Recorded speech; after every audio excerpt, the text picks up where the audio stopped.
सांगली जिल्ह्यातील 8 विधानसभा मतदारसंघाच्या मतदान प्रक्रियेसाठी प्रशासन सज्ज झालं असून आज पोलीस बंदोबस्तात मतदान कर्मचारी साहित्यासह रवाना झालेत। एकूण त्यासाठी सांगली जिल्हा परिवहन एसटी विभागाने पुरेशा बसेस उपलब्ध करून दिल्या आहेत। निवडणुकीसाठी 20 नोव्हेंबर रोजी मतदान होणार आहे।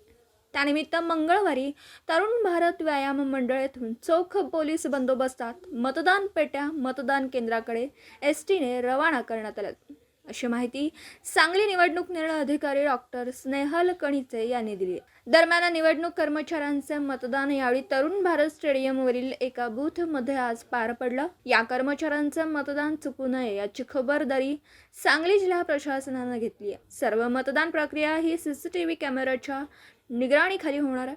मतदान केंद्रावर मोबाईलचा वापर करता येणार नाही। तसेच निवडणुकीच्या दरम्यान कोणताही अनुचित प्रकार घडल्यास संबंधित पोलीस अधिकारी त्या ठिकाणी येऊन त्वरित उपलब्ध होतील। या व्यतिरिक्त कोणताही प्रकार आढळल्यास आचारसंहिता कक्षाचा संपर्क साधावा। सांगलीतील तरुण भारत व्यायाम मंडळातून चोख पोलीस बंदोबस्तामध्ये मतदान पेट्या या मतदान केंद्रावर रवाना झाल्याची माहिती निवडणूक निर्णय अधिकारी डॉक्टर स्नेहल कणिचे यांनी दिली आहे।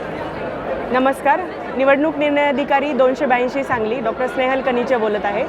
आपल्या इथे 315 मतदान केंद्र आहेत। 315 मतदान केंद्रावर मतदानाची तयारी पूर्ण झालेली आहे। सध्या सर्व मतदान केंद्रावर सुमारे 1404 लोकांचे नियुक्ती करण्यात आलेली आहे आणि 284 केंद्रांवर वेबकास्टिंगची सुविधा उपलब्ध करून दिलेली आहे। या सर्व कर्मचाऱ्यांमार्फत आपली मतदानाची प्रक्रिया सुरळीत पार पडेल यासाठी सर्व प्रशासन पूर्वतयारी पूर्ण करून सुसज्ज आहे। मला आशा आहे की सांगलीकर मोठ्या प्रमाणात याला प्रतिसाद देतील आणि मागचे सगळे रेकॉर्ड्स मोडून मोठ्या संख्येने मतदान प्रक्रियेत सहभागी होतील। धन्यवाद।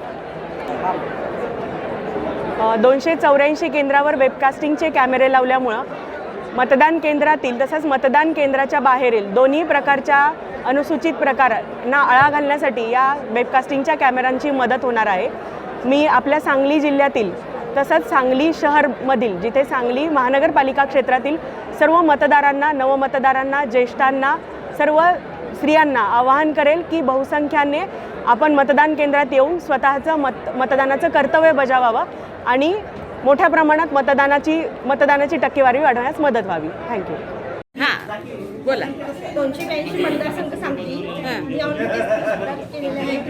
मतदान करून आपल्या मतदानाचा हक्क बजावा, मतदान वाया घालू नका। ओके, हे आपलं राष्ट्रीय कर्तव्य आहे सर्वांना। ते सर्वांनी पार पाडलं पाहिजे। सर्वांनी मतदान केलंच पाहिजे। 282 सांगली विधानसभा मतदारसंघामध्ये ऑन ड्युटी असून सुद्धा मी माझा मतदानाचा हक्क बजावला आहे। तुम्ही पण सगळ्यांनी आपला मतदानाचा हक्क बजावा। दिवसभरातील घडामोडींचा आढावा घेण्यासाठी पाहत रहा N24 मराठी न्यूज चॅनल।